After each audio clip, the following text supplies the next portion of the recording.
Okay, we will go ahead and get started. Good morning, everyone. Thank you for joining us today for our Lunch and Learn all about COVID-19 and what you need to know now and for the future. My name is Sarah Whitney, and I am the Community Outreach Coordinator for the Healthier Black Elders Center. I want to give a brief introduction of HBEC before we get started with our presentations. Healthier Black Elders Center started in 1997 and is funded by the National Institutes of Health. The center aims to address and reduce health disparities through research and education. We do this through our research registry, where individuals learn about various social and behavioral research studies and may be invited to participate. Currently, we have around 1,200 active older Black adults in the registry. We also host various events like today that provide health-related education to the community with a focus on aging. We provide education on a wide variety of topics ranging from heart health and nutrition to COVID. Typically, we hold these events in person, and we hope that you are still able to enjoy the virtual format in the meantime. To learn more about our program, please visit our website, www.mcuaar.org, or call our office at 313-664-2616. For anyone that is not currently an HBEC member and would like to join, please call our office to complete a survey and get added to our mailing list. You will then start to receive our biannual newsletter that lists events, recruiting studies, and more health information. I'll say the website and phone number one more time for everyone. The website is www.mcuaar.org. And the phone number is 313-664-2616. Before we begin with the presentations, I want to make a few housekeeping announcements. This webinar is being recorded and will be available to watch at a later time on our website. For those who are joining by computer, if you have questions for any of the speakers, you can submit those in the Zoom chat box or the Q&A box at any time. The Q&A button can be found at the bottom of your Zoom window. If you're joining by telephone, you won't have a similar capability, but if you do have questions and they don't get answered by the end of our program, please call the HBEC office and leave us a message. One of our staff will follow up with you to get you an answer. So to start today's program, we will have a short presentation on a newer segment for our Lunch and Learn series called Critical Crossroads. This will be followed by a brief presentation from some researchers who are recruiting for their current studies. And then we will have our main presentation. Today's Critical Crossroads presentation is from Megan Thebos about tax preparation.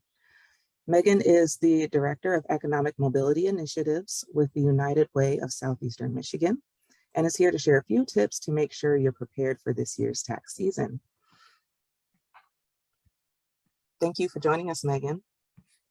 Thanks for having me, and thanks everyone for having me. So hello, again, my name is Megan Thebos. I'm Director of Economic Mobility at United Way, and I'm here to share with you some key tips for tax season.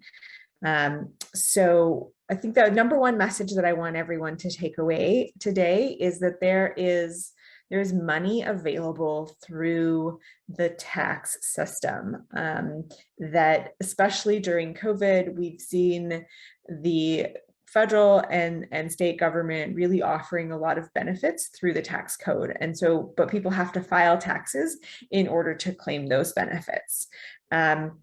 So we are the facilitators of a broad campaign to make sure that everyone is managing to claim every single dollar that's available to them through the tax code. And so there's sort of two major tax credits that we've been promoting. Those may or may not be applicable to this audience, but I want to tell you about them anyways. So one is the child tax credit. The child tax credit offers significant financial support to families with children. And I know this is the Healthy Black Elders, so folks may not necessarily have biological children in their household, but if you've got grandchildren that you're raising, if you've got nieces and nephews that you're raising, if you've got cousins that you're raising, if there are children in your home under the age of 18 that you are caring for and that you are providing financial support for, then you have the ability to benefit from this new expanded child tax credit, which provides up to $3,000 per child for children ages 6 through 17, and up to $3,600 per child for children under the age of 6. Now, some of you may have received monthly payments for this child tax credit. Those were in July through December. So if you did, that's great. If you didn't, it's not too late. And even if you did receive those monthly payments, there's a whole second half of that tax credit that has to be claimed during tax season this year. So that $3,000 to $3,600 per child. The first half of that tax credit was paid out in monthly payments July through December of last year. The second half is available by filing taxes this tax season. The other major credit that I want to make everyone aware of is called the Earned Income Tax Credit. Now, that is for individuals that do have earned income from work. Doesn't need to be a full-time job, doesn't even need to be a job, any type of gig work or sort of casual employment, or if you're self-employed, if you are earning money, then you have the ability to benefit from the Earned Income Tax Credit. That tax credit is available to low to moderate income individuals up to about $58,000 of income, regardless of a family structure. So there's more money available, again, for folks that have kids in their home, but childless or empty nester individuals who are working are able to benefit from that Earned Income Tax Credit. So those are the two real big ones. There's two more that are those are federal tax credits. The Michigan tax credits include the home heating credit. So that is for low-income individuals that it's based on how much you paid in gas or electricity for heating over the years, and there's an opportunity to essentially get a credit for those energy costs. And then there's also a Michigan homestead tax credit. That one is also for low-income individuals who either own a home or rent a home. Either way, it doesn't matter. There is the opportunity, you may be eligible for a credit for that. So these are all dollars that could be in your pocket but you do need to file taxes in order to claim them. We have a website, which is getthethaxfacts.org. And I'll actually do a quick screen share if I can to show you what that looks like. So if you go to getthethaxfacts.org, that takes you to our website. The first thing that pops up is an opportunity to schedule an appointment online for free tax prep assistance. Now, don't think that just because it's free, it's not good quality. Our nonprofit tax preparers are actually some of the most accurate, best tax preparers out there. They're IRS certified, and you can click this link to schedule an appointment online. You can also call us at 211 to schedule an appointment for a free IRS certified tax preparation appointment where we can help you do your taxes to claim those credits. And then I also want to share, there's more information available on the website about that child tax credit and the Earned Income Tax Credit. There's all kinds of FAQs. So that's most of what I have to share today. Again, free IRS certified, highly accurate tax preparation is available by calling 211 or going to our website at getthethaxfacts.org. And if you do choose to go to a paid preparer, I would just advise that if it sounds too good to be true, it probably is. We know that some paid preparers like to advertise unrealistic things. Now, those are those are usually the ones that are sort of a little bit under the table. So, be wary. If it sounds too good to be true, then it probably is. And if you're looking at a paid preparer, really making sure that that person is going to be there for you if there's any kind of IRS audit or anything like that. Our nonprofit providers, we stand 100% behind our returns, and we're there for you if there's any challenge, any problems with the IRS. But bottom line is there's lots of money available, particularly this year, now more than ever, through the tax code, but folks have got to file taxes in order to claim that money. And that's about all I got.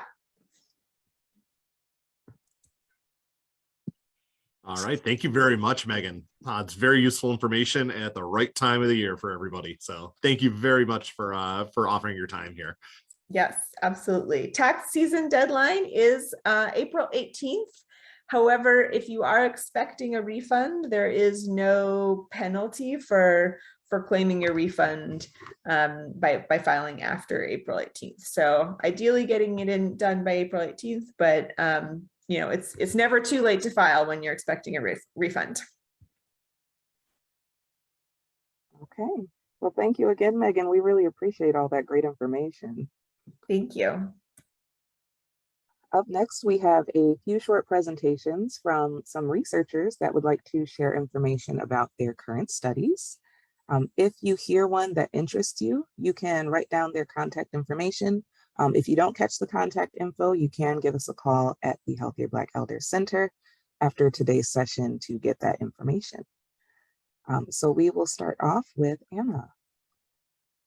Hey, thank you for having me. This is my first time with the HBC, so I'm lovely to be here and meet you guys. I'm going to share my screen real quick. Let me know if you can see. Yep, you're good. Okay. So I'm Anna. I'm from the University of Michigan, Swell Care Study. And our study focuses on the stress and well-being in the everyday lives of caregivers. So we're focused on learning more about the daily experiences and the well-being of friends and family members who are taking care of those with dementia or another memory decline or impairment. And so we're focused specifically on the Black and white population of Michigan. So you have to be a Michigan resident to partake in the study. And you either have to be part of a pair. So you need to be a caregiver who is taking care of a family or friend with dementia or Alzheimer's or another memory impairment, or you have to be the individual with the memory impairment. And mostly our study focuses on the caregiver component. So the caregivers complete a baseline survey. They learn how to wear 2 heart monitors, and they also complete surveys on a study phone. And they have to wear these monitors for over 5 days at home while they're caring for their friend or family member with dementia or Alzheimer's. And then the person with dementia will be completing a memory screener in the beginning of the study process. And then they also have to wear one of the heart monitors for 5 days. Participants are paid for the study. And if you are interested, you can contact us at 734-936-7489. That is our study phone. We also have an email that you can contact us at as well. It's the swellcarestudy@umich.edu email. And we do have a website, which is the swellcare.isr.umich.edu website. And I know the HBC has our flyers as well. So if you're interested in getting a paper copy of the information for the study, you can always ask the HBC for that. But yeah, if you're interested, you can just give us a call, send us an email, and we'll give you any other further information that you want or need. So yeah, we really appreciate the dedication people put into this study, because we know that it can be a little bit time consuming in certain areas, and you do have to wear some different devices. So you have to learn a bit about technology. So that's why we do have that paid component as well. So yeah, that's the Swell Care study. Thank you, Anna. Can you repeat that phone number for everyone one more time? Yes, I can. The phone number is 734-936-7489.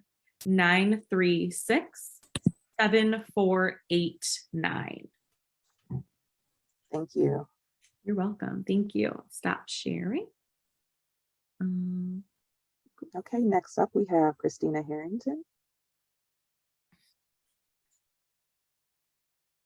Oh, sorry. Oh, Good you're muted. morning. Okay. Yeah. Thank you so much. I'm going to share my screen really quick.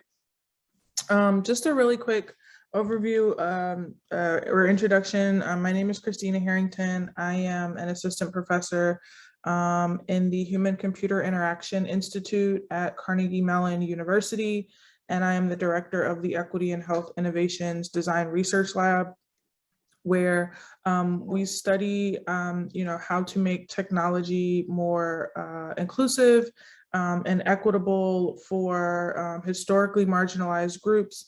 Most of my research focuses on designing with and for Black elders in the space of health and wellness. And so I'm sharing with you all an upcoming study that we have going on looking at bias and misinformation in healthcare experiences among Black Americans. So we are looking to recruit individuals from HBEC that are just over the age of 18 and identify as Black or African American for a 60-minute interview in which we are interested in talking about previous healthcare experiences and how folks have perceived in-person healthcare professionals and how that might inform the design of future telehealth technologies to support health management.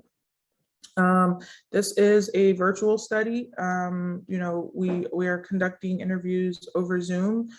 There's nothing required of you to bring anything or use anything or just like that. You'll just be sharing your experiences. We will be recruiting on an ongoing basis until we reach the number of folks that we're looking to obtain for this study. So if you're interested and you have the time, we definitely welcome and would be excited to have you join us. You will receive a $50 gift card compensation for your time, and we can talk about the different types of gift cards that you might be interested in having once you reach out. There is an email address at the bottom. I can zoom in just in case that's small, and I can also put it, that's zooming in too much. Sorry, what is it doing? And I can also put it into the chat. Yes, Gretchen, I would love for you to promote this study. I can share the flyer with you. So yeah, if you are interested in participating in this study, please reach out to us at that email, and we will find a time whenever it's convenient for you to get you scheduled and go from there. And if anyone has any questions, I have about 5 minutes to hang around before I have a doctor's appointment myself, and then we can be reached by email. Thank you, Christina. I'll read the email out loud for anyone who's calling in over the phone. That is CM as in Mary, UEHILAB@gmail.com. And if any questions roll in, we'll make sure to get those answered. Again, you can put those in Q&A or the chat box. Thank you again, Christina, for sharing your study. Thank you. Next, we will have Kathleen Williams. Good morning. Thank you for this opportunity. I am not prepared to share my screen. I'm sorry. I'm just going to give you a brief overview of my study.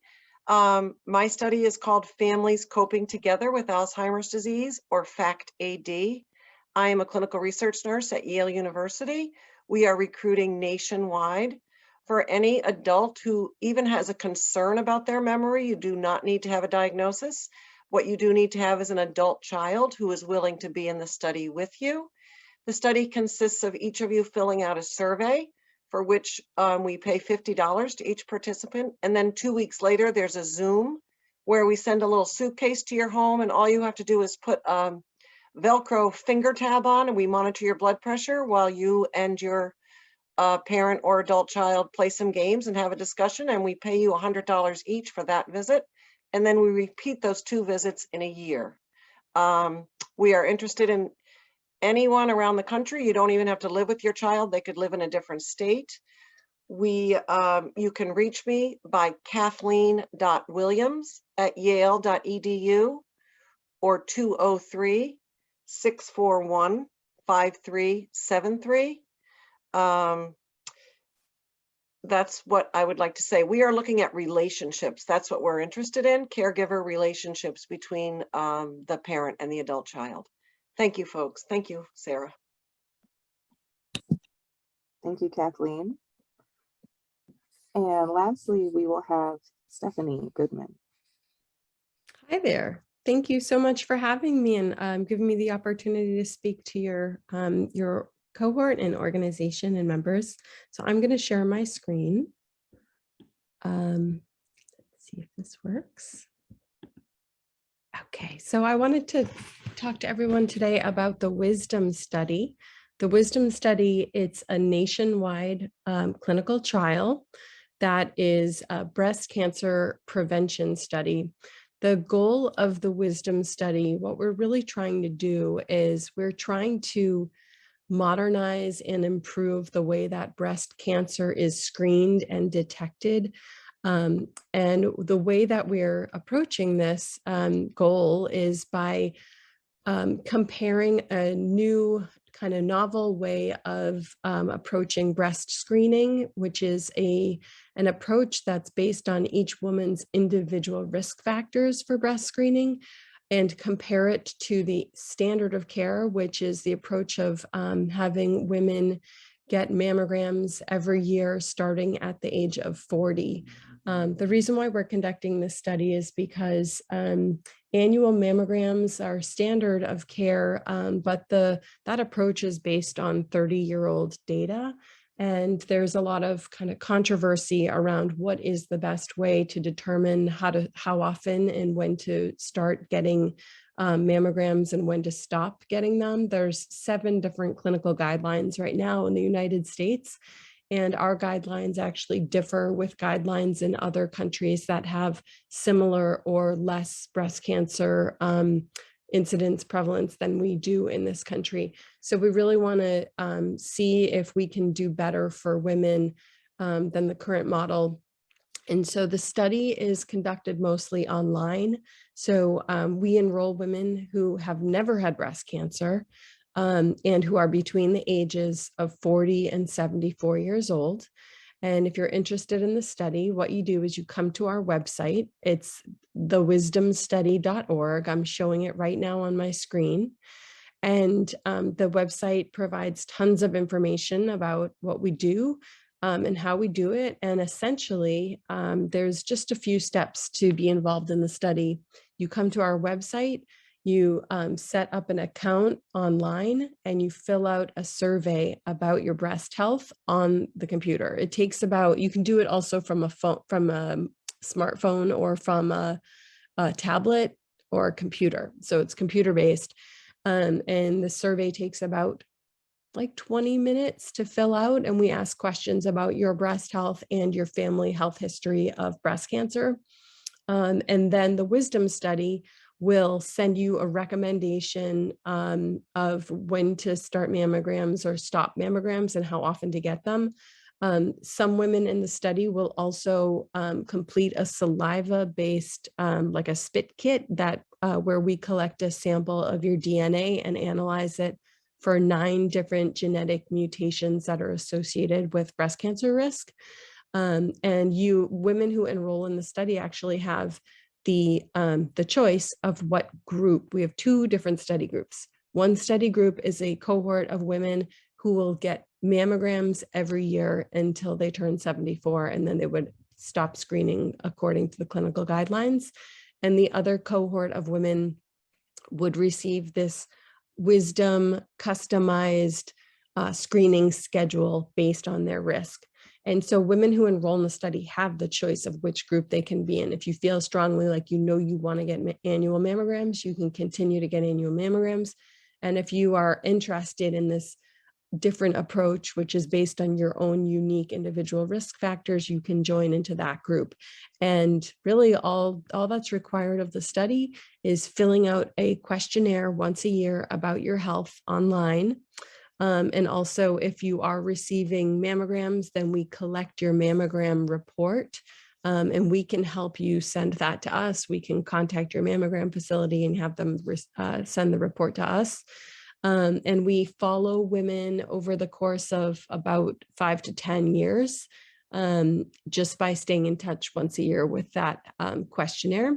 And as mentioned, we send women who are in what we call the personalized group a customized or personalized screening recommendation each year. So if you have any questions about the study, you can go to our website, thewisdomstudy.org, and you can review the website. There's an area on the site where you can contact us. You can submit questions. You can email us at info@wisdomstudy.edu. We are based out of the University of California, San Francisco. So if anyone has any questions, you can raise your hand right now, or you can contact us through our website. Here, here's the contact us page at the bottom. And our contact information is here on the right, info@wisdomstudy.org. There's a phone number where you can speak to a live person, or you can fill out the contact form and ask us any questions you have. Can you read the phone number out loud for us, Stephanie? Sure, yes. The phone number is 855-729-2844. Okay, thank you so much. Thank you so much. Thank you. Oh, and I should mention the study's been enrolling for 5.5 years, and we are closing our recruitment in December of 2022. So you still have about another 7-8 months to enroll in the study if you're interested. Excellent. Thank you so much. Thank you. And thank you again to all of our researchers that joined us this morning. Again, if anyone listening would like any of the materials, any materials about any of the studies that were mentioned, you can give us a call at the Healthier Black Elders Center. And our number again is 313-664-2616. We will now go ahead and begin our main presentation. Our speaker today is Dr. Gretchen Snoeyenbos Newman, MD. Dr. Snoeyenbos Newman is an assistant professor of infectious disease at Wayne State University. She sees patients at Detroit Receiving Hospital and outpatients at Tullen Park Ryan White Clinic. She is a founding editor at COVID101.org, a website providing doctor-approved answers to common COVID questions. Born and raised in Southeastern Massachusetts and trained at Emory University in Atlanta and University of Washington, Seattle, Dr. Snoeyenbos Newman is very happy to be back here in Michigan, where we have a true winter. But I personally am happy that that winter is coming to a close. Please extend a warm welcome to Dr. Gretchen Snoeyenbos Newman. Thank you for joining us. Sarah, thank you so much. This has been such an absolute privilege to do this and to listen to all of these awesome studies.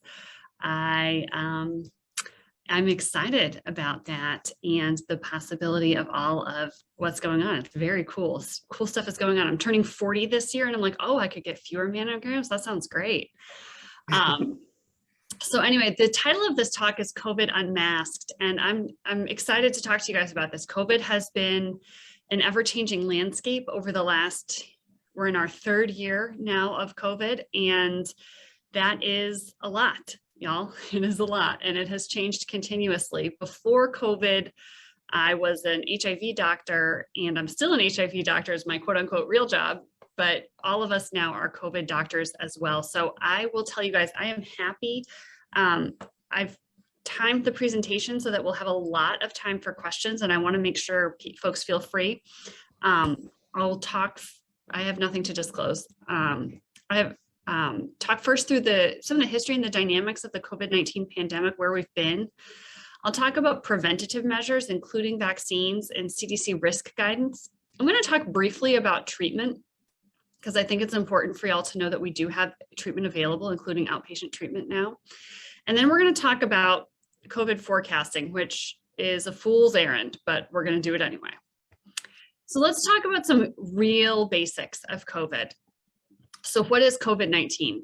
COVID-19 is the disease caused by the SARS-CoV-2 virus. And you guys have heard this 100 million times by now. Symptoms are fevers and chills, muscle aches, loss of taste and smell, runny nose, other cold symptoms. Sometimes people will get stomach upset or diarrhea as part of it. And you can get COVID-19 and be totally asymptomatic, meaning you feel fine. It can range from that all the way through to, you know, a mild cold, the worst cold of your life, a horrible flu, to in the hospital on life support, and it can kill you. So where did it come from? We are pretty confident that it came from bats. A live animal market in Wuhan, China had the intermediate steps. WHO has done a deep investigation and really come down on the fact that this came from bats in this market. So this is wild animals selling in live animal markets have been the source of multiple what we call zoonoses, meaning viruses that cross over from animals to humans. I want to combat two common myths that I hear all the time. One is that SARS-CoV-2, the virus that causes COVID, came from a lab. That was investigated very deeply by this international team of scientists who had full access to all of the labs in China. China cooperated with this fully, and there was no evidence of lab origin. There is also no evidence of origin in the Ukraine. This is a ridiculous piece of Russian propaganda. This was never even thought of before Russia invaded Ukraine a month ago. So put that right on out of your mind. The question of lab origin in China was considered a serious thought. It was investigated and it was refuted. So all serious scientists have consensus that this came from likely a bat, but definitely from this wild animal market in China. How does COVID spread? And I know that I'm singing the same old song here. That'll be the theme for the beginning of this talk. It is both a droplet and an aerosol. The difference when we as scientists talk about droplets and aerosols is size. So we're talking about the tiny little droplets of spit and tiny little droplets of spit that come in and out of our mouths as we breathe and talk. And so things that produce more of them include talking more loudly, singing, breathing heavily when exercising. All of these things release more droplets into the air. Those all come in a range of sizes, from big and heavy that only go a few feet and then fall to the ground because of gravity, to teeny tiny little ones that sit in the air and mix around, and those we call airborne. So when we talk about COVID, the majority of COVID is spread through these bigger droplets that are only go a few feet. But it can also, to a lesser degree, spread through these tiny aerosolized droplets that stay in the air longer and travel further distances. We know that both are possible because of the epidemiologic data. This is why masking works so well. Okay. So why is COVID-19 dangerous? Death is not the only bad outcome, right? Hospitalization and an ICU stay, particularly for older folks, has a big effect on people's debility, meaning their ability to go about doing their lives and bounce back to the way that they were before. Because of some very specific things about this virus, it tends to attack blood vessels. And so we are seeing more heart and lung damage from this as opposed to other respiratory viruses. And then we have ever emerging evidence about long COVID. And long COVID is an ill-defined term that really is the catch-all for people who have lingering symptoms. And that can be things like loss of taste and smell for months, all the way through to people who have something called brain fog or who just don't feel like themselves after they get COVID. I don't have to convince this group that COVID is dangerous, but I think it's important for you guys to know why we think it's dangerous. So let's talk about the pandemic data. This stuff is from the New York Times. The New York Times and Johns Hopkins together have done really a remarkable job of tracking this virus and the global pandemic. And I think it's important that we really acknowledge the ongoing work that they have done. So the red line that you see here is this, what we call a 7-day moving average. what this does is it smooths out the fact that fewer people get tested on the weekends, and then all that data filters in on a Monday. So that rather than having these spikes every time people have a weekend, it smooths all that out and we can see what's happening. So if we look, we see this first wave come through, and really this is the global data here. First wave come through, we see last winter another peak. In the summer, you can see the Delta wave, and then you see this huge Omicron wave in late 2021 and early 2022. Now that said, I think that the next slide is really important, where you don't see the deaths globally perfectly mirroring. Initially, we see these big death numbers, but then the Omicron deaths are much lower than the deaths from other waves, and we'll talk about why a little bit later. In the United States here, we see the same thing. We see that first wave, then the second wave when we all thought we were through it in that first summer, the bad wave that we had in the winter of 2020 to 2021. Then we see real lessening, hot vac summer is a thing, the Delta wave in late summer, early fall of 2021, the lessening of the Delta wave, and the huge Omicron wave of cases that we saw. But when we look at the deaths, we really see a different story. We don't see that huge spike of Omicron deaths. They definitely go up, but not nearly the way that they did with Delta, okay? This is Michigan data. So Michigan case data shows that, again, we were hit hard, very hard early on here in Michigan. We were hit hard by Delta, but markedly less by Omicron. In some senses, Michigan was spared from the worst of the Omicron surge. There have been huge racial and ethnic disparities globally due to COVID-19, certainly here in the United States, here in Michigan, and right here in Detroit. This is Michigan data. So when we look at the case rate data, we see that there are some racial and ethnic differences here, but they're not huge, and they're more remarkable for the relative sparing of Asian and Pacific Islanders, for which I do not have an answer. There's nothing special about Asians or Pacific Islanders when it comes to COVID. But when we look at the death data, these are deaths per million by race. We really see an enormously disproportionate rate for American Indian and Alaska Natives and for African Americans. This is, I present not to be a huge downer or say it's horrible to be Black. It's not, it's in many ways wonderful, but to tell you that what you are seeing in your real lives is accurate.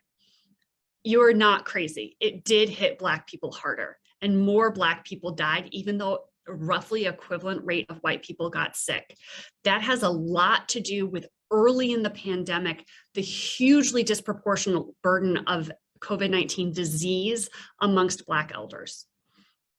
And that is related to the fact that COVID really is a rough disease if you're an unvaccinated elder. And that has to do not because there's anything racial, but because Black folks are more likely, if you take it on a population, to live in multi-generational homes. And Black folks are more likely to be cared for by family members rather than being in nursing homes. And so you have more people in and out who are also then exposed. So we're seeing, on a population level, we see this differential death rate that's largely explained by the fact that unlike white and Asian Pacific Islander elders, American Indian and Black elders were really heavily affected by cases, and that's largely due to communities of care, which we think of as a good thing, and we still think of as a good thing. I am not here to tell you to avoid your grandchildren or your children at all, because of what we'll talk about with vaccines. But I also really want to honor the fact amongst this group that I'm sure has experienced a ton of death, that almost 1 million Americans have died of COVID. This is an enormous loss. It is an enormous loss across race, class, everything, but it has particularly affected those most structurally disadvantaged in the United States. And I think it's important that we honor that. When I look around at my patients, I practice right here in the heart of Detroit. When I look around at my patients, my family, I see all of this. And you are not crazy. It has been a lot of death. A lot. I don't want to dwell on it, but I do want to give that space so that you guys know that we who do all of the guideline making and the thinking about how to protect people really do see this. We really, really do. So let's talk about preventing COVID, which is the goal, right? The goal is to not get COVID. CDC has come out with new risk assessment data that takes into account the huge protection that vaccination and boosters give us. So new risk assessment models have to do with hospitalization rates, not case rates. And that's because we are seeing this difference, this widening gap where cases may go up a whole lot, but hospitalization and death doesn't go up a whole lot. And that's good. It's okay to have a cold. It's really bad to die of COVID. Okay. So low, medium, and high, green, yellow, red, orange. Low was when there's limited impact on healthcare systems and low levels of severe illness. Okay. If we look at a map of the United States, we see that all of Southeast Michigan is in the green zone. In fact, most of the United States as of March 17th was in the green zone. That's great. We think that's good. It is good to be green. That means that we are not seeing a ton of COVID in our hospitals. I am on service at Detroit Receiving today, and I will tell you I have one COVID case, one new person with COVID right now. And I will tell you, she's an elder. She's doing great. She is going home. We are sending her home. All we can do is harm her in the hospital right now. And I love that. I will see that all day long. Now, what do you do based on the risk? Now, CDC is saying that you don't need to wear a mask when you're in the green. Go about your day, stay up to date with COVID vaccines, and get tested if you have symptoms, but go about your business, see your grandkids, do your social events, all of that. In the medium area, if you are at high risk and if you are over 65, regardless of anything else that you might have going on, you are at high risk. You should talk to your healthcare provider about wearing a mask and other precautions. Stay up to date with your COVID vaccines. You'll notice a theme coming across here with vaccines. And then when the healthcare system is really heavily burdened, everybody needs to be masked. Okay, everybody needs to be masked. Masks are incredibly effective. That said, many of us are still choosing to mask indoors. I will tell you that is what I do. It's easy for me. It doesn't bother me. I go about my day. I will tell you guys, with the numbers that we have right now, I'm a parent of a child under 5 who can't be vaccinated. I am starting to open up my world. I am sending him to the Children's Museum, doing all of those things. I think that we're at that point now. In a healthcare setting, masks are still required. You're dealing with highly immunocompromised people, sick people, people at extremely high risk, and also people who are sick, right? And we want to make sure we're protecting everybody else. Please be aware there is significant controversy about these CDC changes. There is a lot of discussion about whether this was the right move or not. My personal opinion is that it was the right move, that hospitalizations, because we have so much, our vaccines are now so effective at preventing severe illness, that hospitalization is actually the number that we need to be monitoring, not cases. There are people who disagree with me, and I want to acknowledge that. So you will hear other opinions that are from very well-meaning, very well-informed people. So what are our cornerstones of COVID prevention? Taking a giant step back, how do we think about COVID prevention? Person, place, time, space, masks, and vaccines, right? So things that are safer are fewer people outside for a short time who are spread out, wearing a mask with everybody vaccinated. That's the safest thing. What I can tell you is that we have really, really good data, largely from the Black Lives Matter protests for racial justice that happened in 2020, that show that you can be really dense outside, yelling and screaming and singing and not transmit COVID. Those of us who felt very strongly that those protests should occur, that there was a risk-benefit analysis that was happening, and that even if there was a significant amount of COVID spread, those should occur. We're actually shocked to see that there was functionally no COVID spread during those protests. And that all has to do with the volume of distribution. I am on the record in the Indianapolis Star saying having the Indy 500 was a terrible idea. Turns out it was totally fine. So we were wrong about this, okay? Things that have remained very high risk are dense indoor areas where people are talking really loudly and you're mixing different social groups together. And for that, I want you to hear bar. Okay. When I say that, hear bar, hear casino. These are places where people are drunk. And so they're talking louder. They're disinhibited. So they're talking closer, and there's a lot of them.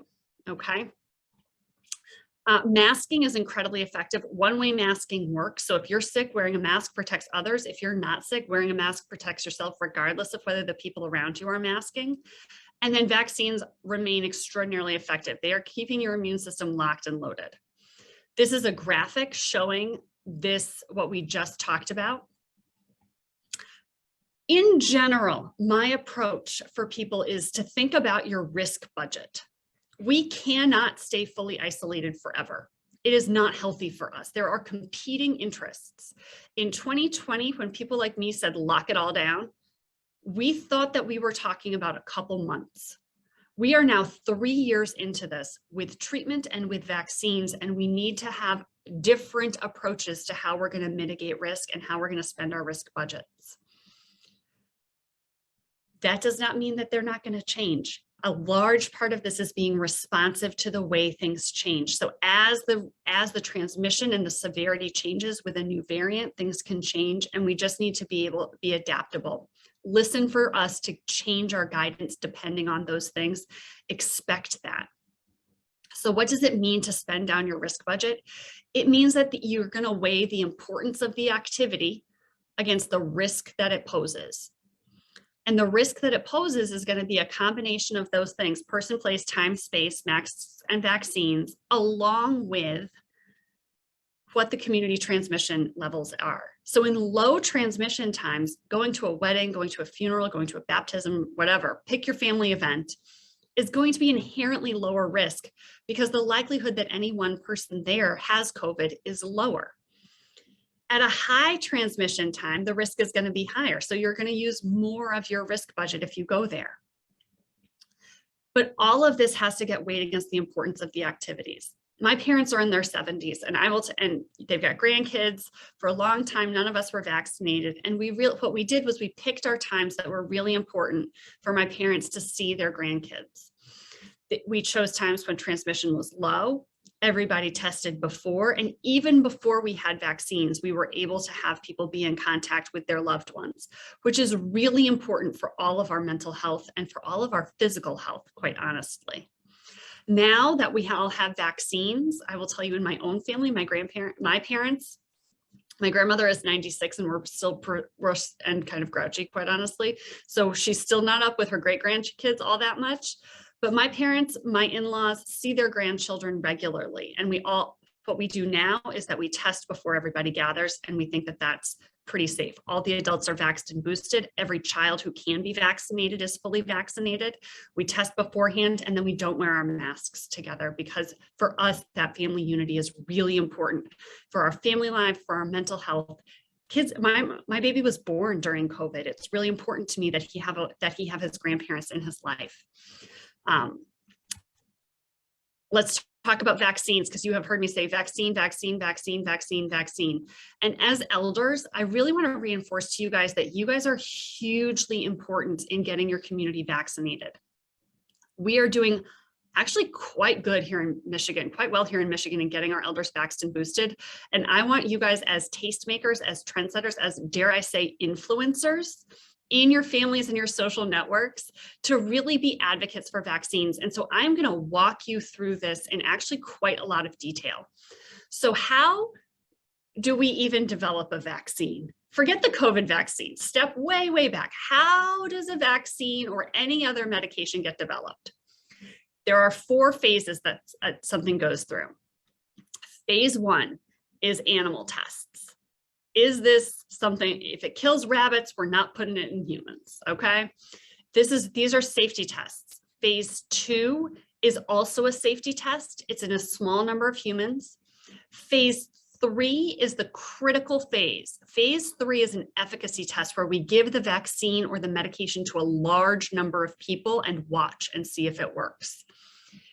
In between phase 3 and phase 4 is when FDA approves. After FDA approval, All vaccines go into phase 4 monitoring that lasts forever. We are still monitoring polio vaccines developed in the 60s, okay? Now, what happened with, why does this take so long? Usually this process takes years. And that happens because in between each of these phases, there is a delay where the company developing the drug decides, is it worth it? Is it working enough? Do I have a big enough market? And so there's a delay at every phase. You also have to recruit into all of these studies, which can take a long time for a new vaccine. You don't have a whole bunch of people just clamoring to participate in vaccine studies. They're usually done in young people who are in it for the money, quite honestly. I know I was when I did it back in the day. Okay, what happened with the COVID vaccine? How did we get it so quickly? One, the SARS-CoV-2 genome was sequenced almost immediately and it was made publicly available. That has never happened before. And all credit to the Chinese scientists who did that. They were working under unimaginable strain and did an enormous benefit to the rest of humanity. Two, experience with many other diseases meant that we had vaccine platforms. That's the baseline vaccine technology ready to go. And then three and four are really the keys here. Three is that the federal government and the pharmaceutical companies spent a ton of money. If they could make a problem go away by spending money, like a logistical hurdle go away by spending money, they spent that money. Oh, you need more vaccine recruiters? Here's some money. Oh, you need this paperwork to be done faster? Here's some more lawyers to file this paperwork quickly. And then the fourth thing is something that we don't acknowledge, which is that all other research was halted. Nobody else was doing research. And so you had an entire country full of experienced clinical researchers sitting at home being driven insane by their children, right? There was a huge workforce, motivated, excited, ready to do this work. And the last thing is that people flocked to these trials. The recruitment happened so quickly that those of us who were looking to get our kids in couldn't. It was so fast for the adult and the children in these trials. So they just condensed all of these things, which meant that as phase 1 was happening, they were already filing the paperwork and doing all of the planning for phase 2. As they were doing phase 2, they were filing the paperwork and doing the planning for phase 3. And then we had approval and rolled right on into phase 4. So nothing was rushed. Each of the studies lasted as long as it would have normally done, but we were clicking over really quickly. So data analysis happened quickly, and then we started phase 2. Data analysis happened quickly, and then we started phase 3. And there were many vaccines that did not make it through. So it's not that we approved everything that came, it's that they started many, and then the winners came to the end. With none of the kind of delays due to logistics and planning that normally happen when there's no rush. No corners were cut with regard to safety. I cannot stress this enough, you guys. The FDA took the very unusual step of laying out the requirements that they wanted to see in the trials. This also let it happen faster because nobody did a trial that wasn't going to meet FDA standards. They set out the safety requirements before everything started. Participants had to be followed for at least 2 months. With vaccines, unlike almost all other medicines, vaccine side effects happen immediately or not at all.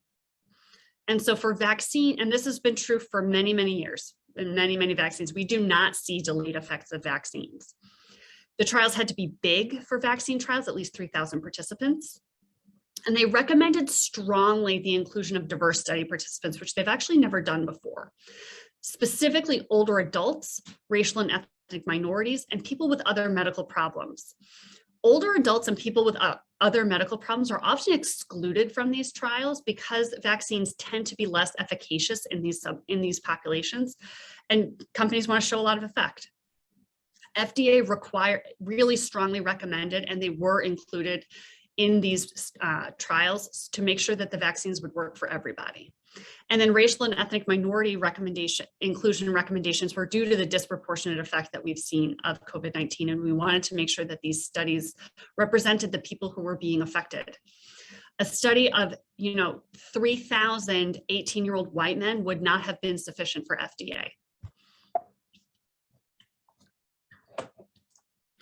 So FDA said, gave us clear guidelines for success. It had to be at least 50% effective at preventing clinical COVID-19, and you had to be able to mass produce it. If you can only make 1,000 doses, they weren't interested. So there's 2 vaccines currently licensed, Moderna and Pfizer. You guys, this is Pepsi and Coke. You pick, we give it to you. Okay, I will tell you in my clinic, I tell people like, well, which one should I take? And I call over to my medical assistant, I'm like, what did we open this morning? It really and truly does not matter. They are both equivalently effective. Let's talk about how mRNA vaccines work. These are both mRNA vaccines that are, mRNA vaccine technology is old. We've been working on it for 30 years. It's never been dangerous. It just hasn't worked before, which, you know, we lucked out. We rolled the dice. It worked out. I'm thrilled. So mRNA or messenger RNA comes in these little pellets covered in a fatty coat.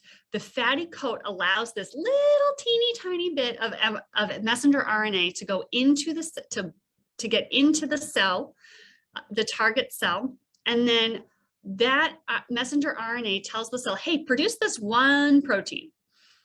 The cell produces that protein. It gets trafficked out of the cell and causes an immune response. And for the case of COVID, the mRNA vaccines produce the spike protein, which I know you've heard a lot about. That triggers the immune response. And the immune response is actually what causes the quote unquote side effects. So injection site pain for a couple days, redness, swelling, you see this no matter what injection you give, right? And then some of the systemic symptoms that many of us experience, mild fever and chills, fatigue, headaches, muscle aches. I'll reinforce here, whenever I'm talking about something, I divide things in between annoying side effects and dangerous side effects. All of the side effects related to these mRNA vaccines are annoying. None of them are dangerous. Yes, there have people who have had severe, dangerous allergic reactions. I'm here to tell you guys that you could have a severe, dangerous allergic reaction to the next peanut butter sandwich that you eat. This is going to happen no matter what. They are not happening at a higher rate with these vaccines than we see with other things. Okay.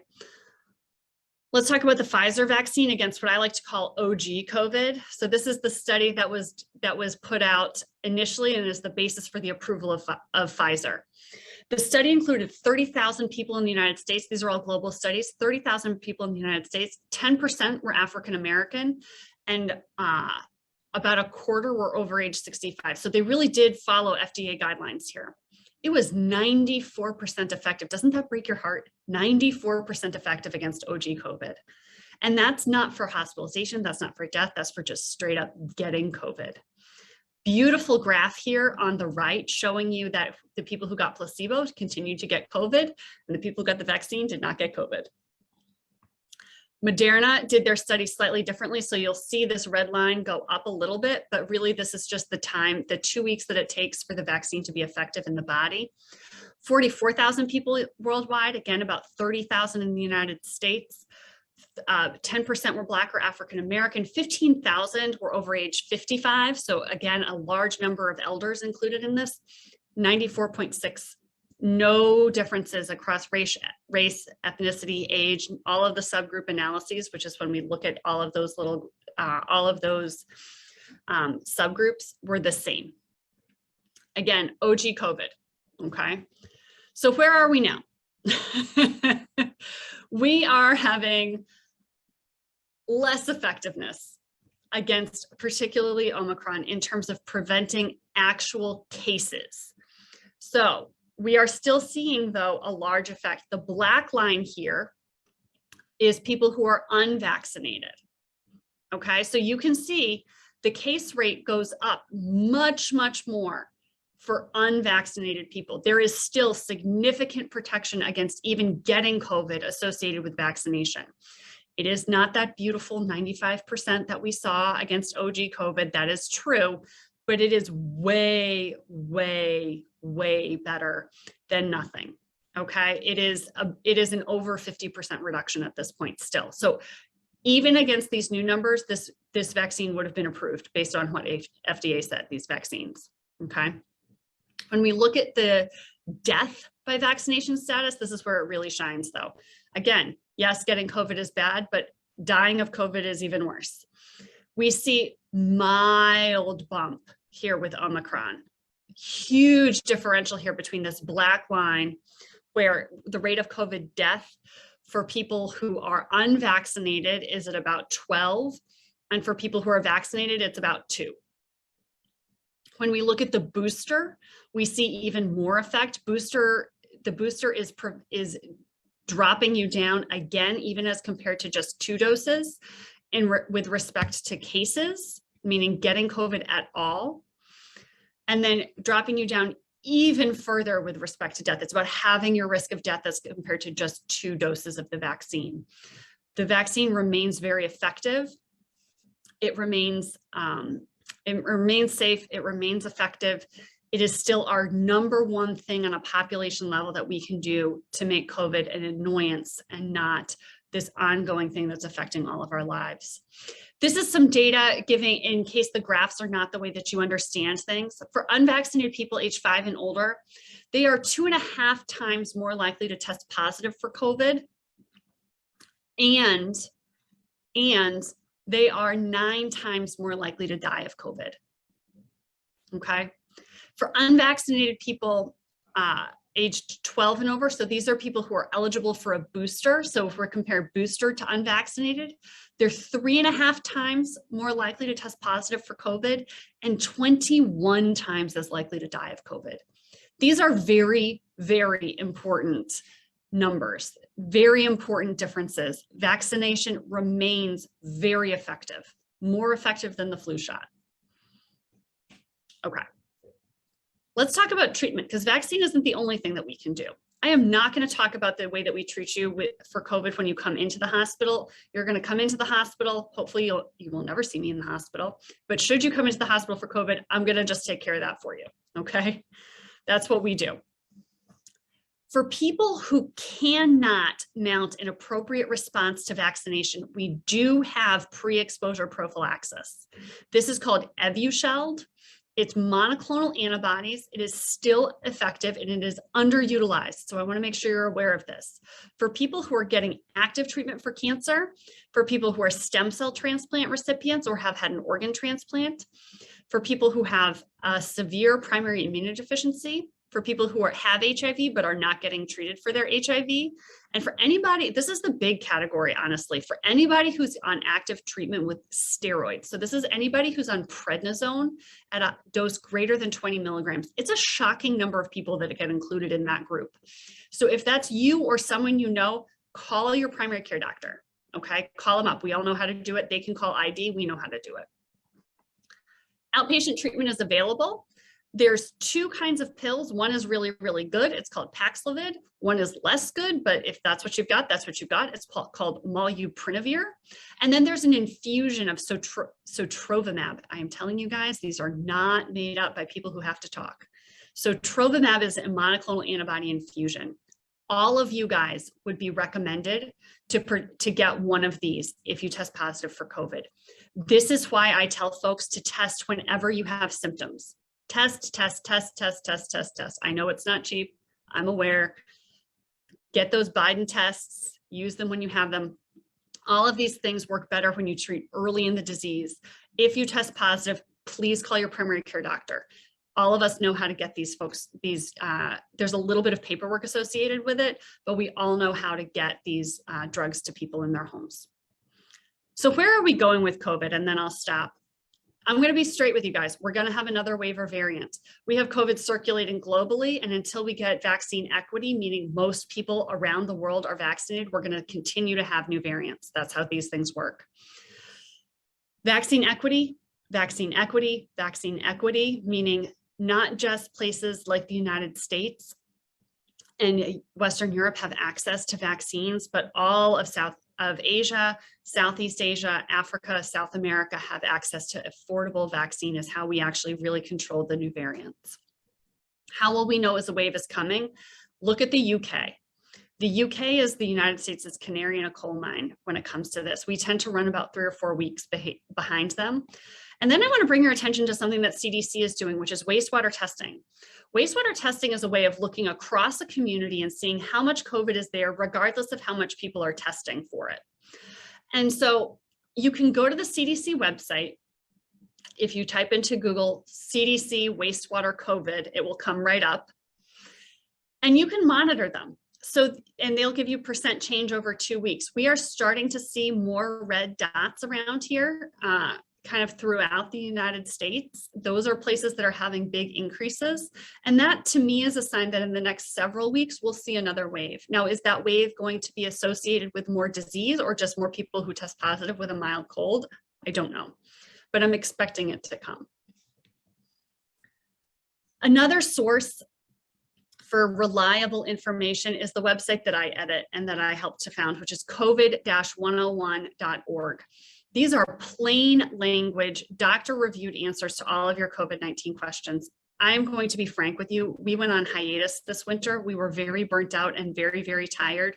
We are coming back in April, but all of the stuff that we have there is up to date as of January. We went through all the new CDC guidance, so nothing major has changed in that time. With that, I am more than happy to answer questions. I thank you all so much for your attention. It is an absolute privilege to talk with you guys. Thank you so much, Dr. Snoeyenbos Newman. That was really great information. I learned so many things even just listening. Like the doctor said, we're open for questions. And again, you can put those in the chat or in the Q&A box, and we'll be happy to get those answered for you. I have one question here. Mm-hmm. Let's see. As far as the vaccine and the boosters, how often do you think we will need to get boosted? Is this going to be something annual, twice annually? We don't know.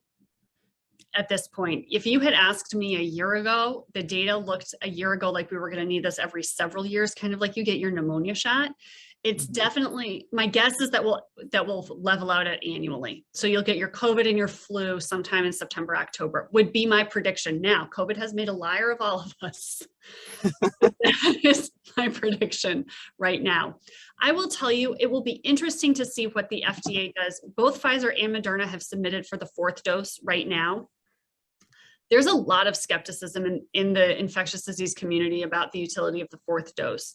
Most of us think that the most important thing right now is to get people who have had 0 doses before we get people who have had 3 doses, an additional dose. That said, if they approve it, I am in favor of it.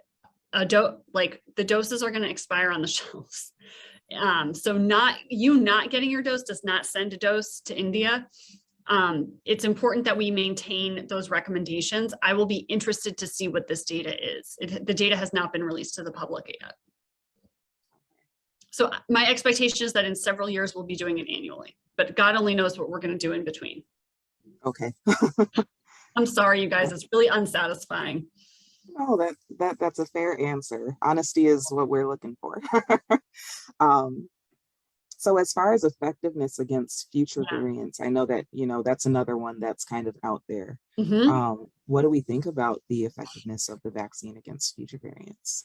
So part of the beauty of the mRNA technology is that the variants are variants because they have changes in that spike protein. And what we can do with an mRNA vaccine is essentially rapidly change the vaccine contents.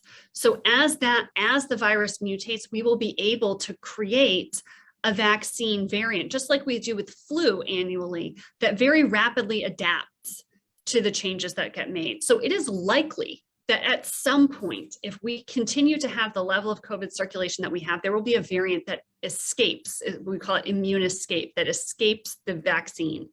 But my expectation is that we will be able to roll out a new booster dose very quickly that is effective against these variants. That is the real promise of mRNA vaccine technology, is that it is incredibly fast and easy to do this with good reliability. I do not expect our vaccines to ever be wholly ineffective. It will be a waning effectiveness. Okay. So, and then waning effectiveness, kind of you may get a slight cold, Yeah. or people may get the slight cold. Some people may, Yeah. get a more intense. Okay. Mhm. And to be clear, we were thrilled when the vaccine was 95% effective against all illness. The goal is not to prevent you from getting a cold. The goal is to prevent you from having to go to the hospital and having all those serious complications. When we as doctors talk about severe COVID, if you stay at home, you have mild COVID. So when my friends call me and they're like, oh my gosh, I had COVID, it was so severe, it was terrible. I'm like, well, did you go to the hospital? If you didn't go to the hospital, we consider it medically mild COVID. It feels terrible. It's horrible. But if you don't go to the hospital and need oxygen, it's still mild COVID. And that is the goal, is to turn this into a mild cold, even a bad cold, but a cold, not something that fills our hospitals that people are dying of. Okay. Thank you. Let's see what else we have. There has been a lot of conversation around natural prevention, doing things like boosting your immune system with garlic supplements, elderberries, things like that. How effective is that towards fighting COVID? Not effective. So I have no problem with garlic supplements. Elderberry supplements do have some other interactions with other medicines that people take. And so I tell people to be cautious with elderberry. In general, the things that will help you fight COVID and boost your own immune system are the same boring things that your primary doctor has been telling you for years. Eat a balanced diet full of fresh fruits and vegetables, or frozen fruits and vegetables, still good, but filled with fruits and vegetables and fiber.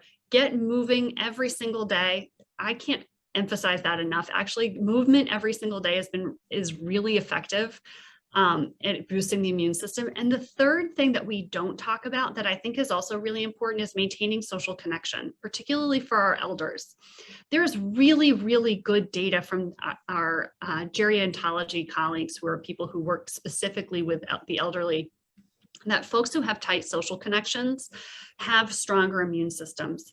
So that means that when we're at times like now with low transmission, as things are warming up and we can start to get together outside or in well-ventilated areas with the windows open, this is the time to reinforce those social connections, get that boost back of seeing your friends, seeing your family, tightening up all of that, so that if and when next winter we have to kind of withdraw again, you've gotten that huge boost of the summer, of the 3 seasons that we really can do this.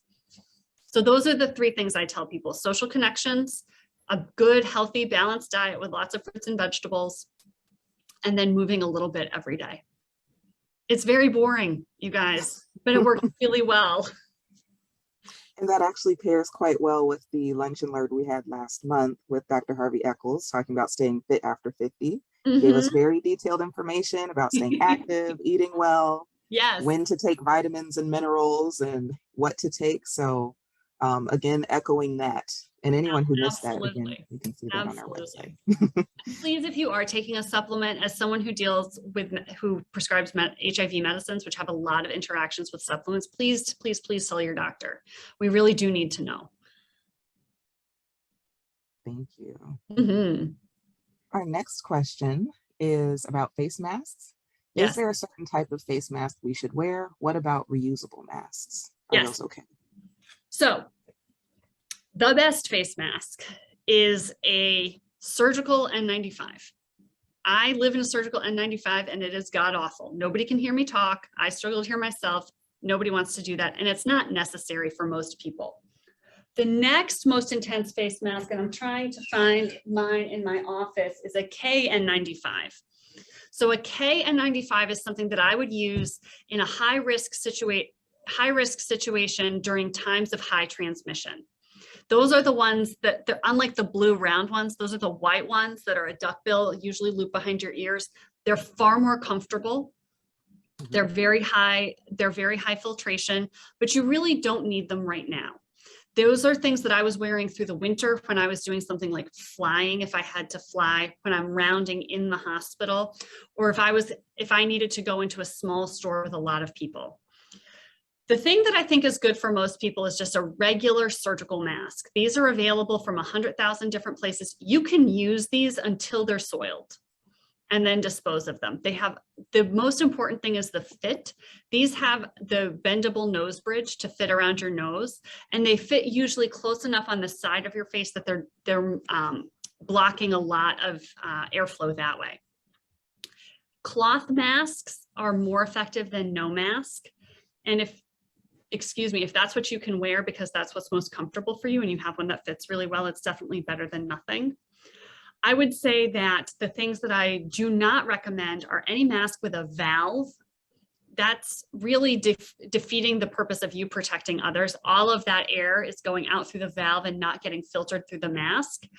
And then those single layer things that I see a lot of younger folks wearing, where it's just basically like a scarf up over your face. Don't bother with that. It's not worth anything. Bandanas don't work. And so that's kind of my hierarchy of mask. For most of the winter, as we were seeing Omicron, I was wearing a KN95 in most situations. Now I'm wearing just a surgical mask in most situations because transmission is so low that I just needed that little extra boost. Okay. Well, that's good to know. I usually wear that KN95, but I can downgrade a little bit. Probably.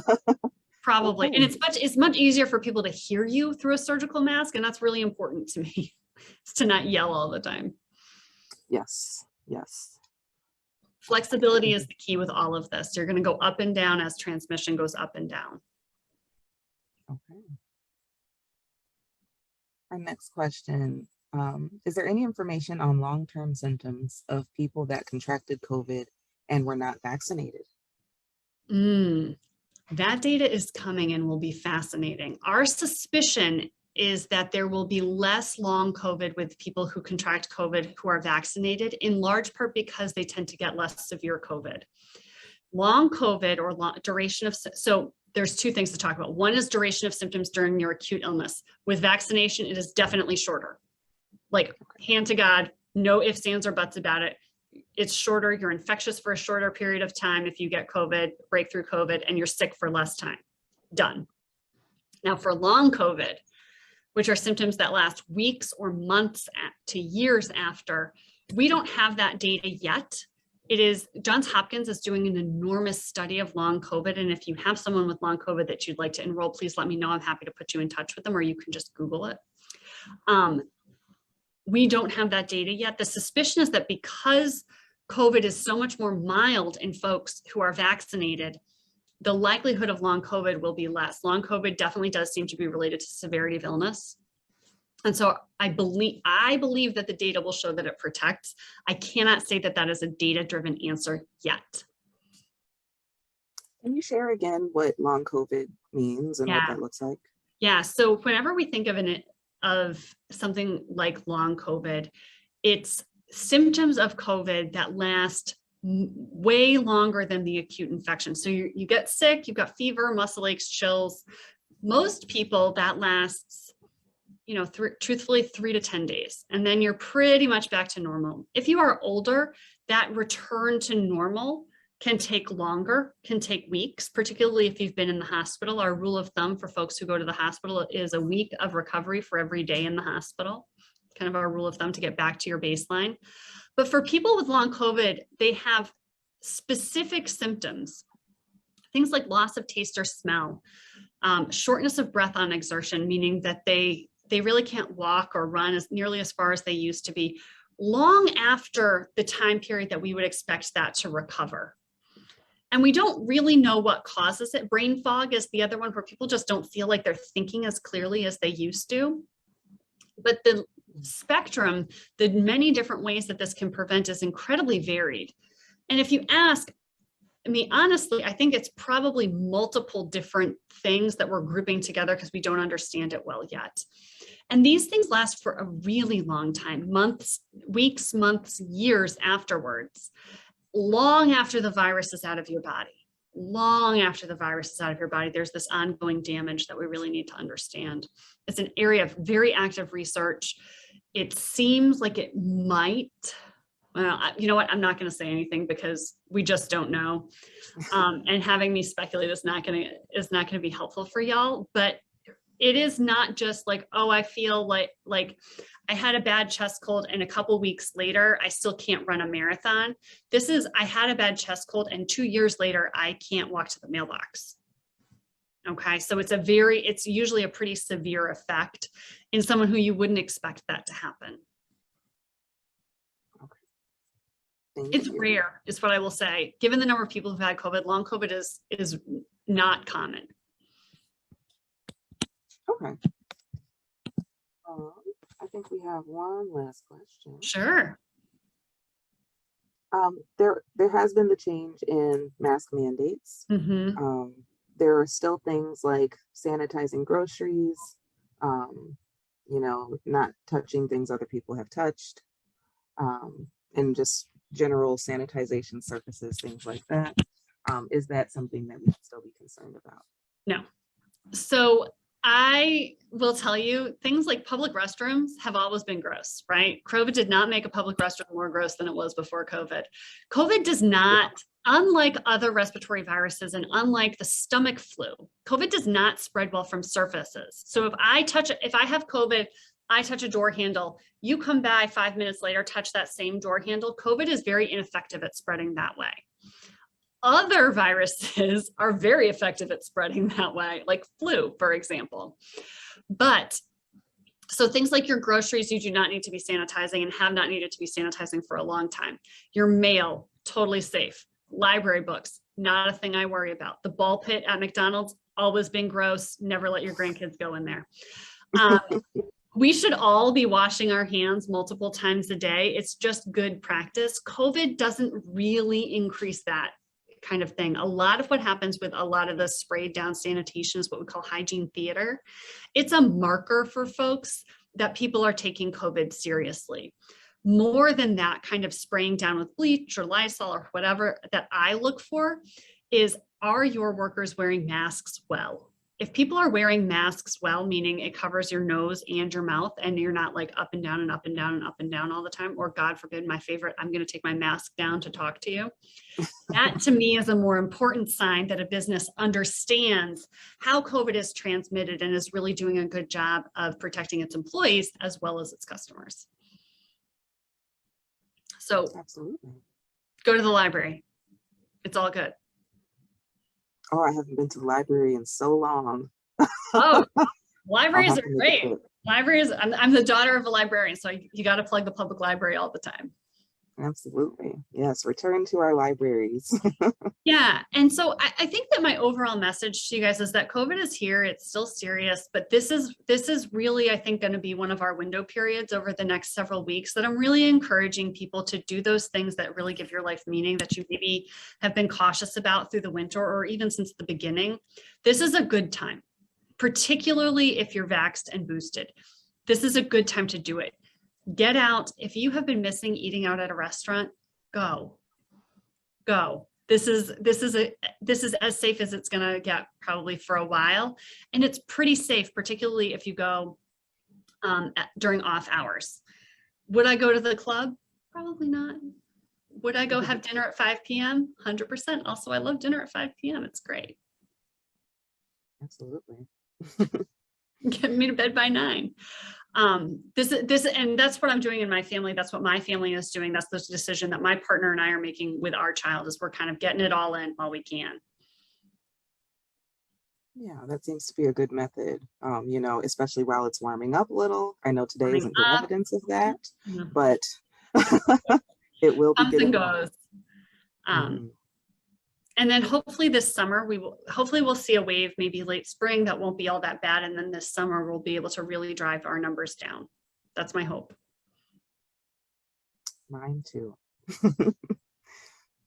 Well, all right, I'll give another moment for any extra questions before we close. Sure. And I will make sure that you have a copy of the of my slides. I'm happy to, if there are more questions that come up afterwards, Ms. Whitney, if you want to just collect them and send them to me, I'm more than happy to answer more questions. This is kind of what the Infectious Disease Division at Wayne State does. We're in the business of public health. Yes. Oh, we have a comment here.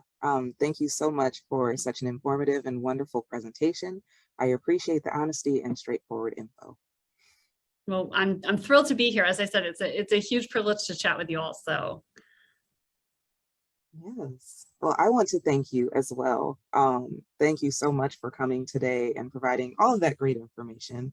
As Dr. Snoeyenbos Newman shared, I will have copies of the slides if anyone would like to call HBEC and get copies mailed to them or emailed to them.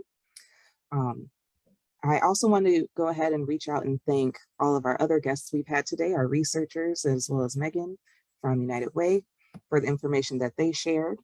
And finally, I want to thank all of you for joining our presentation today. Again, the presentation has been recorded and we will be uploading it to the website where all of the Lunch and Learns are stored. And again, if there's anyone who is not a member of the Healthier Black Elders Center and would like to join, we can sign you up over the telephone very easily. So you can give us a call. Again, our phone number is 313-664-2616. When you become an HBEC member, you get our biannual newsletter. You learn about research studies and future programs like the one today. And our newsletter has all of that stuff combined into it.